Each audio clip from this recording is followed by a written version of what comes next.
Plainfield is located in Wisconsin, in the United States. In 1950, a survey conducted by the American government showed that the place had approximately 700 inhabitants.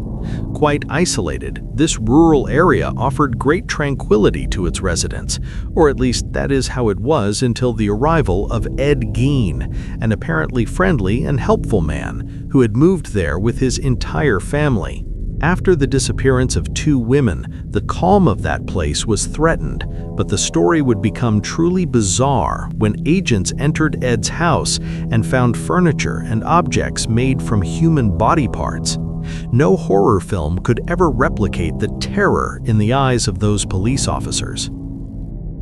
Ed was born on August 27, 1906, in La Crosse, Wisconsin, in the United States, the son of George and Augusta.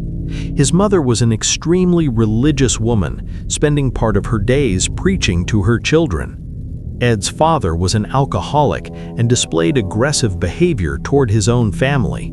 This man went through several different jobs, never managing to settle into any of them due to alcohol abuse.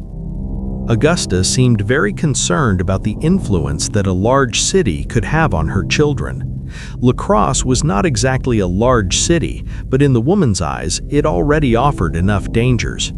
Described as controlling and possessive, her behavior would cause certain harm to her children. At the age of 8, Ed moved with his family to a farm in Plainfield, a rural environment that was quite isolated and did not have electricity. Even though his mother's intention was to protect her children, perhaps isolation was not the best option, but that is what she did.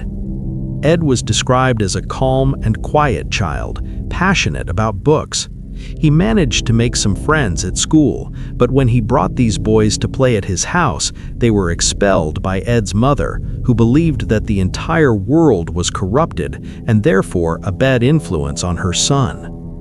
She forbade Ed from bringing his friends home. In the same way, the boy was also not allowed to visit his classmates, which greatly hindered the relationship between Ed and his friends.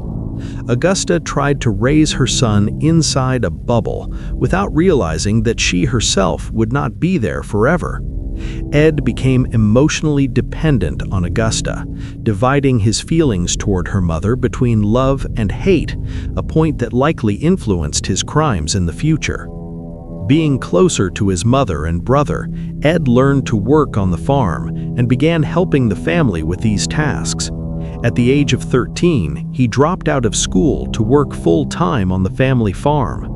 It is not clear whether this was his mother's idea to remove his son from the outside world, or if the choice was made by Ed himself. If it was the second option, Augusta does not seem to have offered any resistance. The young man grew up and reached adulthood, rarely having contact with anyone outside the family. When he spoke with a neighbor, his strange behavior was often noticed. How long have you known Mr. Gein? What kind of a man did you know him as? Well, a man is a nice man, just like anybody else. The only difference I'd say in the man, he seems to be a little hot.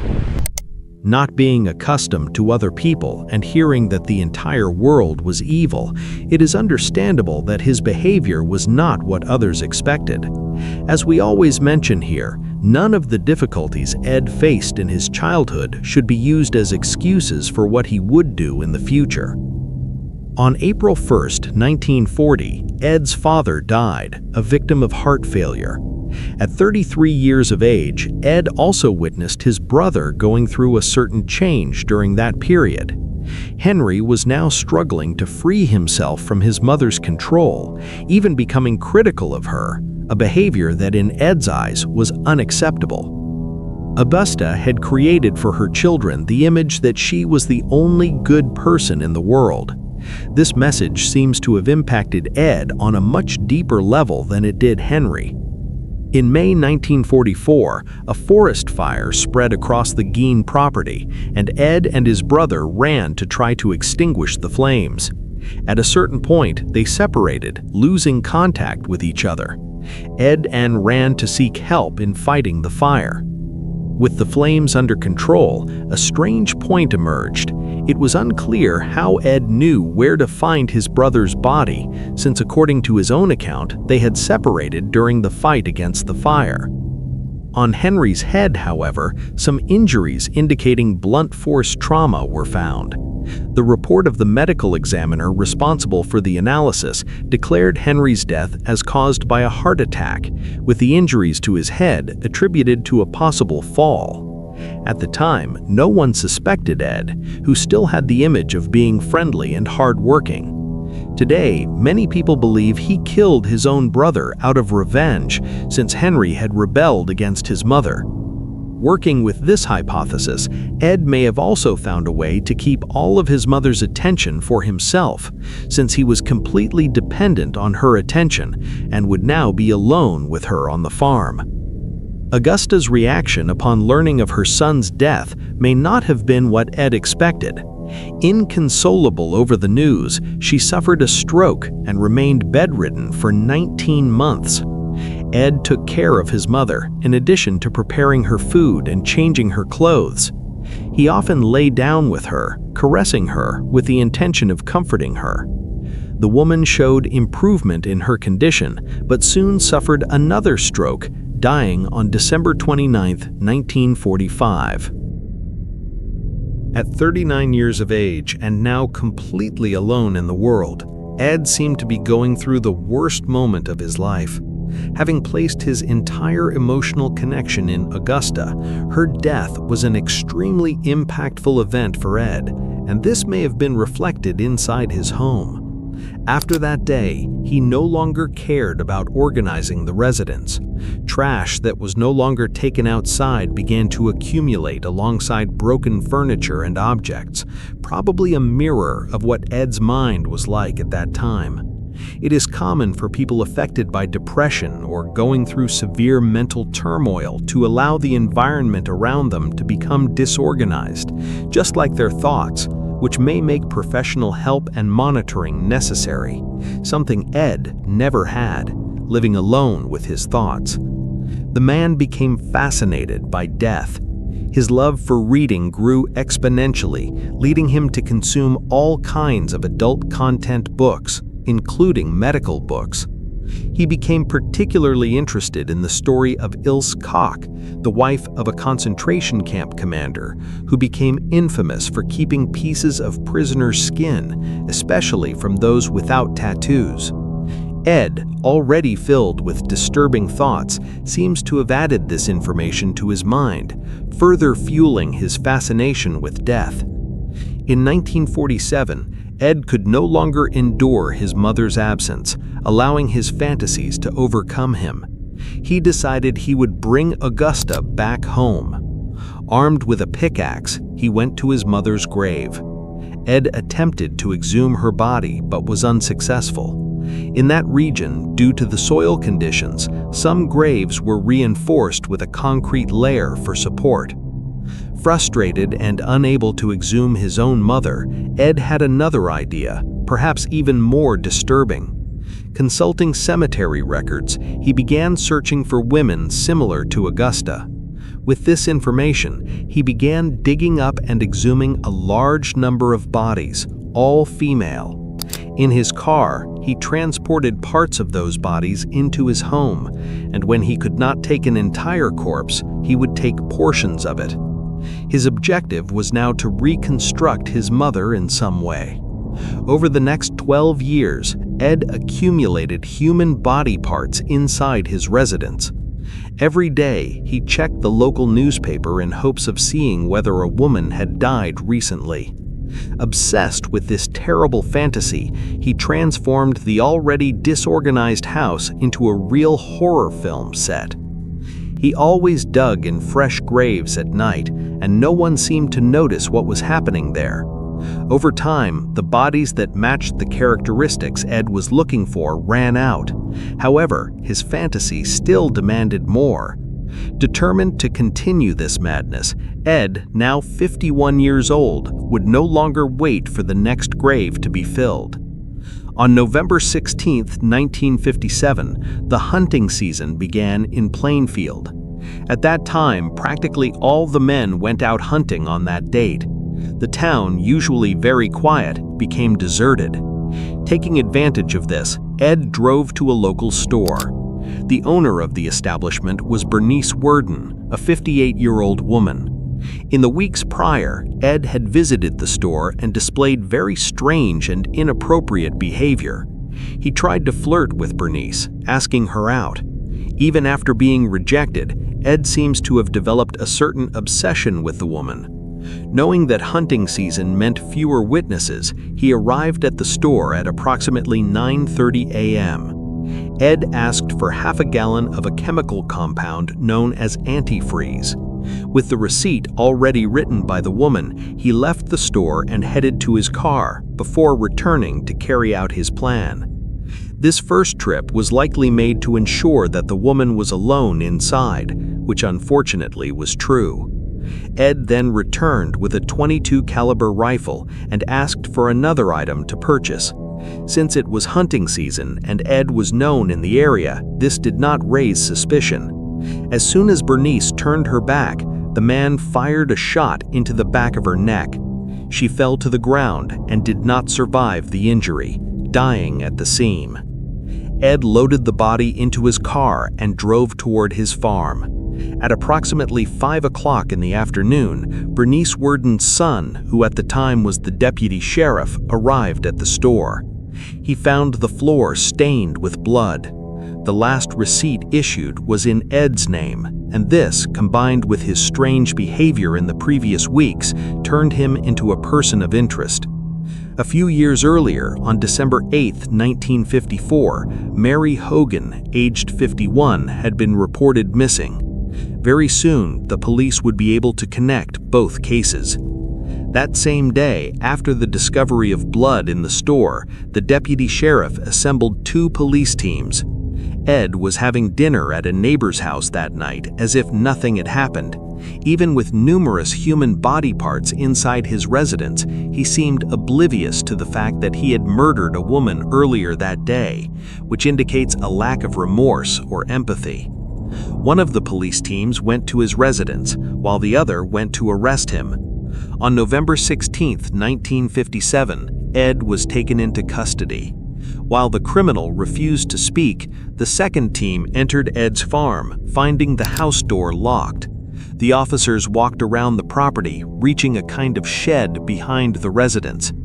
Hanging by the ankles, the body of a woman was found with a large cut running from the sternum down to the pelvis. Parts of her organs had been removed. The scene was so horrifying that some of the officers ended up vomiting. Experts identified the body as Bernice Worden. It was clear that the gunshot wound to her back of the neck was what caused her death. With more than enough reason to break in, the police forced entry through the main door of the house, and the terror was only beginning. Amid dirt and chaos, the agents began to find human body parts everywhere. That was when they noticed that many of these parts were not loose, but attached to broken furniture and objects. Probably a mirror of what Ed's mind was like at that time. It is common for people affected by depression or going through severe mental turmoil to allow the environment around them to become disorganized, just like their thoughts, which may make professional help and monitoring necessary, something Ed never had, living alone with his thoughts.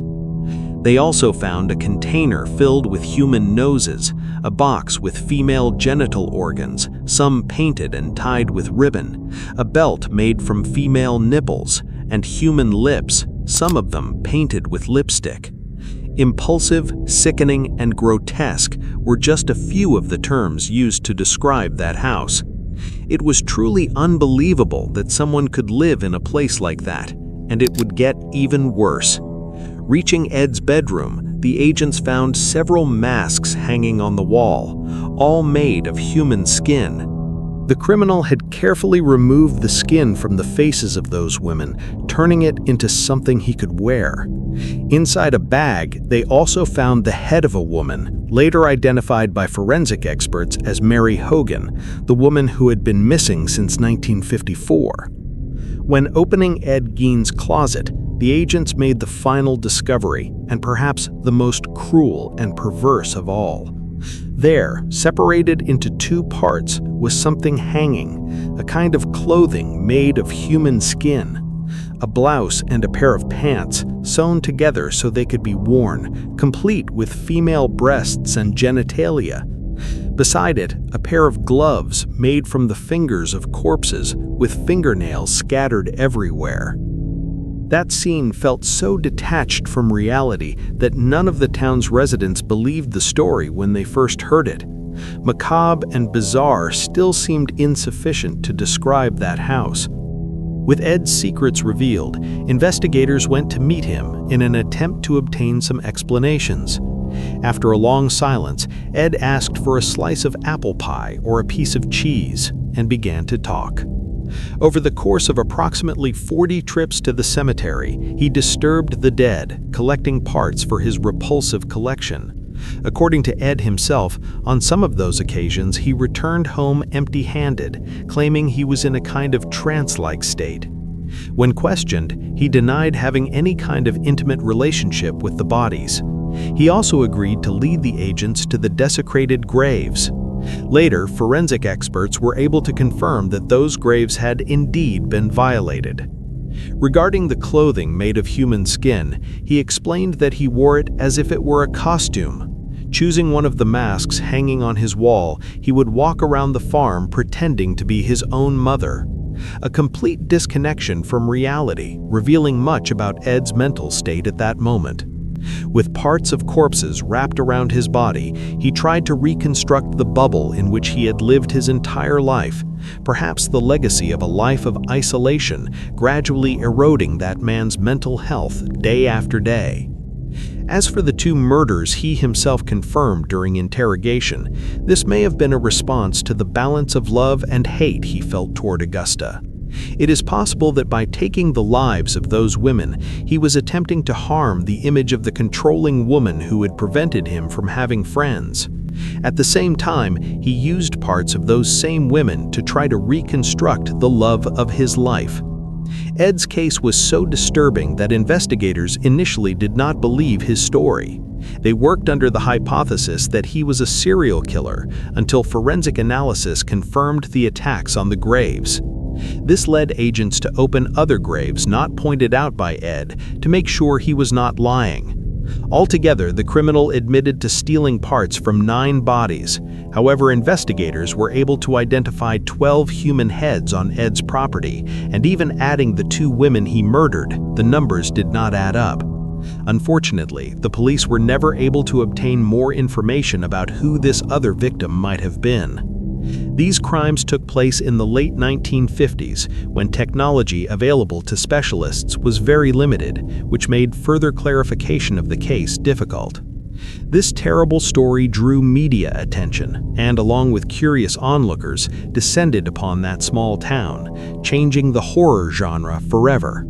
Until then, horror featured books, monsters, and other creatures. Now it made room for an ordinary American man with deeply disturbing secrets. The book Psycho, written by Robert Bloch, was inspired by Ed Gein's story and was later adapted into film by Alfred Hitchcock, becoming one of the greatest classics of the genre. The Texas Chainsaw Massacre and The Silence of the Lambs were also inspired by Ed's story and no longer seem so distant from reality. On November 21, 1957, Ed Gein was diagnosed with mental insanity and deemed incapable of participating in legal proceedings. Dr. Helen Morrison, a forensic psychologist, was one of those responsible for evaluating Ed. According to her, the criminal was not coherent during his assessment. She also described him as someone very calm and apparently possessing an emotional age incompatible with his more than 50 years of life. Ed remained institutionalized in a state hospital for the next 11 years until he was finally declared competent to stand trial. On November 14, 1968, Edward Theodore Gein was found guilty of homicide, grave desecration, and the theft of corpses. The judge upheld the insanity plea presented by the defense, sentencing Ed to be transferred once again to a mental health institution. This time, his destination was Mendota State Hospital, where he would remain for an indefinite period. The car used by Ed to transport the bodies to his property was sold at an auction for $700 and later used as a kind of attraction at a fair. People paid 25 cents to have their photo taken beside the criminal's car. As unbelievable as it may seem, there exists a market where collectors buy and sell items used by famous criminals. Ed's neighbors feared that his house would become a sort of museum, and shortly afterward, a mysterious fire completely destroyed the house. The police never revealed who or what had started the flames. After Ed's death, even the stone used for his identification was stolen and sold in pieces on the internet. On July 26, 1984, at the age of 77, Ed Gein died of lung cancer. His body was buried beside his mother in the same cemetery from which he had once stolen bodies. Today, his grave bears only an identification marker.